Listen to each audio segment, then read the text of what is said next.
Knows People7 on Twitter and YouTube, people elsewhere on the internet. My soaps, PurpleButterfly-soaps.myshopify.com. My blog, PurpleButterfly-people.blogspot.com. And today, the Best Friend Soaps has finished curing. That's how they look now. It did discolor to a light tan. Well, no, actually that's more of a medium tan, but the colors are still relatively vibrant. So everywhere there was plain soap, there's that tannish brown color, but all the other colors are still in there. So it still looks good and it smells amazing. Yes, yes.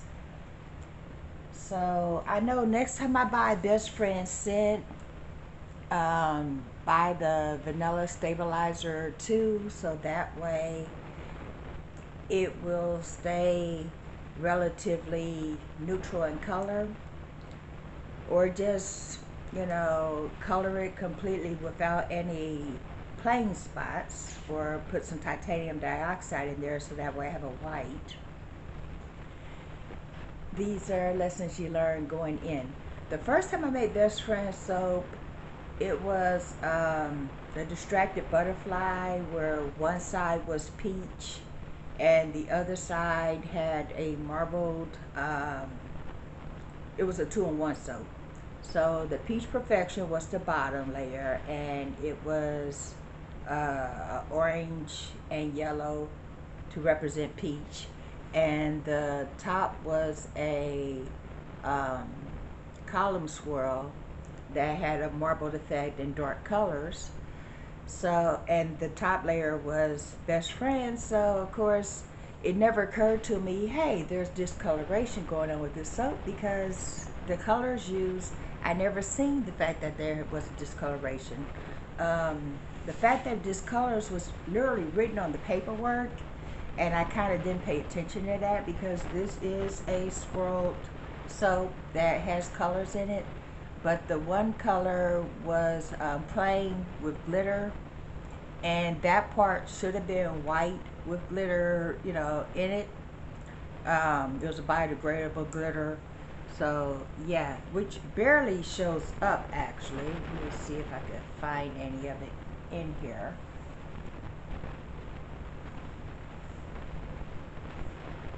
Yeah, see, you could barely see the glitter in there. Anyway, it is what it is. Soap discoloring is not a bad thing. It just means that the scent had vanilla in it. Everybody knows vanilla bean starts out this dark brown pot. When you make vanilla ice cream or whatever, because of the process or whatever, it lightens up to white. So people that have never seen vanilla in its natural state assume that vanilla is white. It isn't. A lot of the scents that you use for soap has vanilla as a base, and that's where the brown discoloration comes in if you don't counteract that with a vanilla stabilizer, or by just using colors that are stronger than the brown that the soap discolors to. So yeah, in the meantime, as you could tell, the irro is in effect. So yeah, bleach does not remove irro. So I did my roots, I did the hair, and the base of the hair was still irro, and the roots were blonde, and boom, did all my hair, and now it's all irro pink. That's a video or two back, so you can see how it looked before I added the color. Also, there's been an issue for the last week going on with my freezer. It's sad, but it's funny too. Okay, around Easter, my church gave me half a ham along with, a bag of fixings. Fine, you know. I didn't know half a ham is this wide and this big. Barely fit in my oven. Went on ahead and cooked that. I fed Earl, Topi, the baby, my aunt, myself, a couple of people in the house. And I still ate on this ham for about 3 weeks. Okay. The building has a pantry we go to once a week. They gave me a ham. The food box that shows up gave me a ham. And somebody didn't want their ham because they don't eat pork. So I ended up with 3 hams. That's 2-pound size. That was in my freezer, along with, my TV dinners, some chili, the ice trays, other things that was in the freezer. Well, I looked up and I went to take out a TV dinner and I went, that looks like it's thawed, So I told the maintenance guy, I said, it seems like my refrigerator is, thawing. He opened the freezer and he goes, it's too crowded, get rid of some of this stuff. So I gave 3 of the hams away. That made a lot of room because, they were this big and this wide and they were, So I give away these 3 hams and that made a lot of room and it was still thawing food. The, chicken was frozen solid and now it's not. And the hamburger was frozen solid. The whole package was white and now you can see that there's red. It's like, really? So I told him, I said, the stuff is still thawing. He said, okay, there's a switch here, let me turn it up. And if it's not better by Monday, we'll just switch out the refrigerator. So, that was Friday, Saturday, Sunday. Monday, of course, he didn't show up because it was Labor Day. So this morning, I went on ahead, as soon as I woke up, started putting everything that was in the freezer and the refrigerator in the 3 totes that I brought food in the first place that I currently use for laundry. I had just done all the laundry, so basically it's already folded up in the totes, so I just dumped out the totes. So that way, the only thing I had to do, because it's already folded up, is just put them on the shelf where they go. So I filled up the 3 totes with everything that was in the freezer and the refrigerator, washed it out, made sure it was, suitable for removal, so that way the new one could come in. Went down the hall and told the person at the front desk, the freezer is completely cleared out now, so forth, so on. He said, we're back. You got to clean the refrigerator. I did. Oh, okay, I'll go take a look. So when I went to check the mail or whatever, apparently he went on ahead and apparently decided it was clean enough. So when I came back from checking the mail, there was an empty spot where the refrigerator goes. And I went, so he's paying attention. So I took my mop and cleaned, because there's a year's worth of dust under that refrigerator. Here's an empty spot where the refrigerator was. So, boom, cleaned it up and everything. So now I have a clean floor where the refrigerator goes and an empty spot where the refrigerator goes.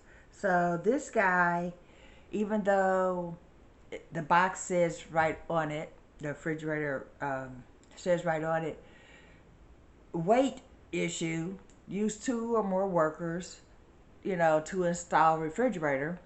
This guy brought it in by himself and installed it by himself. When I went to open it, it started pulling out, so I'm hoping the weight of the food will keep that from happening, because otherwise it's going to need to be anchored or something, because who wants to open their freezer and the whole refrigerator comes out to meet them? I am not a muscle-bound chick. I'm a big girl, but I'm not muscle-bound, so having to push the refrigerator back in every time I want to get something out of it will be annoying as all get out. But anyway, I had to throw away. Well, first of all, I have to cook the chicken, the hamburger, the chili I threw out, the stuff that was liquid and in Ziplocs, I threw all that out because if certain foods, it's okay to freeze them. Once they're thawed, they're done. You can't refreeze. So that's in the garbage can. The chicken is not far enough gone to actually have to throw it out. So I'm going to cook it. I'm going to cook the hamburger, and then I can put it back in the freezer because then it will be done. So that's basically a lot of work for me. But everything is now back in the new refrigerator, which opens the wrong way. I'm used to opening the refrigerator this way, and I can take stuff out and put it right on the sink.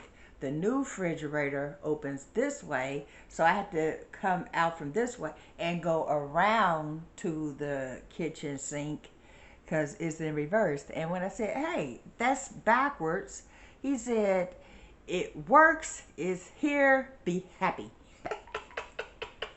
In other words, he's not going to reverse it. In fact, when I said, he goes, that requires tools. In other words, he's done. He's installed the refrigerator. He's out of here. And I get that. But hey, my food is now salvageable. When I started running out of food, because I only buy like 7 or 8 days worth of dinners at a time. So I got 3 in there left. But basically, when everything started thawing out, I said, I'm not buying new food for this freezer until it's fixed or I get a new one. So now I could go to the grocery store and buy some food and fill up all the empty spots. But I wasn't going to do it while food was, potentially going to be compromised from, an appliance that didn't want to do its job. So, yeah. In the meantime, you are now up to date. This has been a journey. I mean, I'm used to things working, and I'm glad I'm in an apartment because, trust me, when I lived in a house and the freezer failed, we had to buy a new freezer, that was on us. When the stove decided it didn't want to be a stove, it just wanted to be a big old paperweight, the cost of replacing it was on us. I'm an apartment dweller now. So basically, fuss at the maintenance guy one day, it's still not fixed another day, third day, boom, new refrigerator. Didn't cost me a thing. I can get used to that because I know how much those cost. Even if you get the cheapest one out there, you're still spending a couple of $100, And that's for the cheapest thing out there. You still gonna spend $2.99, $3.99. I spent 0, goose egg, nada, zip, nothing. Yeah, I can get used to that. Just from that fact alone, I think I will be an apartment dweller for the rest of my life. Yeah. If I ever decide I want to be in a house, we will have to get one of those programs like American Home Shield or whatever, so that way if something goes wrong, it can be replaced with a minimum cost. Because my mom had American Home Shield right before the dementia kicked in, and the oven was going beep, beep, beep. There's actually a video on that. It was an F2 era. I was asking people, what does this mean? What does this mean? So forth. So the third day of the beep, beep, beep, 24/7, nonstop. It was like I went to work. That beep was still in my ear the whole time I was driving the bus. And when I came home, fresh beep, beep, beep. Called American Home Shield. You pay $75 for the service call. He said, yeah, we can't fix that.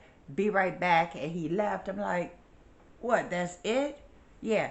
When he came back with another stove and took the old stove with him and didn't charge us anything other than the $75 service call. So if I ever get a house again, which don't think I want to go there, it will be with one of those service plans. But for right now, apartment dweller, hello? Yeah, can you tell the maintenance guy to come out here and look at apartment blah, blah, blah? Cool. In an hour? Fine, you know. And then the mail room is literally right next to the front desk. So while I was checking the mail, I just double checked to say, hey, did you get my message, so forth? So, yeah, we need you to fill out a form. Okay. There you go. Boom. New refrigerator. Just like that. So, yeah. If you have a choice, be an apartment dweller because they fix, well, if you got a good apartment. Because they fix things and they replace things. If you live in a house, make sure you got a service plan that takes care of that stuff, because the expense of it, I mean, refrigerators don't cost that much. But what if you don't got that much in your bank account, and you know, you still have to have food that is preserved in a way that it lasts you until the next time you need to buy more food. So your refrigerator and your freezer has to work. Your stove has to work. Now, granted, my stove, I found out it's got a lot of features that I kind of forgot exist because I don't use the stove that often. But come to find out, there's a light on it for when you're baking something. You can see inside the oven that it has a self-cleaning feature. So when I scrub the ham juices off the bottom of the oven, come to find out I didn't have to do that. It's got a self-cleaning oven. I never noticed that before. When there was this smell going through the hallway, I'm like, what is that smell? And the building manager goes, oh, somebody's self-cleaning oven. They apparently had a lot of debris. That's how they smell. And I went, how come I don't have a self-cleaning oven? Come to find out I do. I just didn't notice. I use the microwave 90% of the time, or I use the oven. I never use the stovetop almost ever. But yeah, so my daughter is calling, so I'm going to end this video here. This has been People7 on Twitter and YouTube, People elsewhere on the internet. My soaps located at PurpleButterfly-Soaps.myshopify.com. My blog, PurpleButterfly-People.blogspot.com. Y'all stay blessed and stay tuned. Bye now. You're now up to date on the life of people. Bye, babes.